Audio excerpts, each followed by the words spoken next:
Hello, मी dietitian Supriya. Expensive creams वापरूनही skin तुमची glow होत नाही का?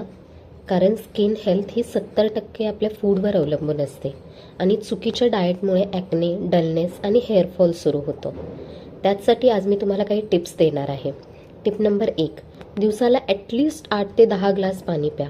हायड्रेटेड स्किन म्हणजे नॅचरल ग्लो. एक्स्ट्रा व्हॅल्यूसाठी कोकोनट वॉटर, बटरमिल्क पण तुम्ही घेऊ शकता. टिप नंबर 2, रोज डाएटमध्ये विटॅमिन सी रिच फळं खा. म्हणजेच ऑरेंज, आवळा, पेरू हे कोलाजन प्रोडक्शन वाढवतं आणि स्किन टाईट ठेवतं. Tip number 3, omega 3 fatty acids म्हणजेच फ्लॅक्सीड्स, वॉलनट्स, फिश खाल्ले की स्किन सॉफ्ट आणि ॲक्ने फ्री होते. Tip number 4, protein. Skin cells renew व्हायला प्रोटीन खूप महत्त्वाचं आहे. रोज कर्ड, पनीर, स्प्राउट्स हे जेवणामध्ये नक्की इन्क्लूड करा. स्किन केअर बाहेरून नाही, आतून सुरू होतं. क्रीम्स हेल्प करतातच, पण फूडही मेन मेडिसिन आहे. Glowing skin is equal to glowing diet. अजूनच अशा नॅचरल हेल्थ टिप्ससाठी मला नक्की फॉलो करा. मी आहे डायटिशियन सुप्रिया.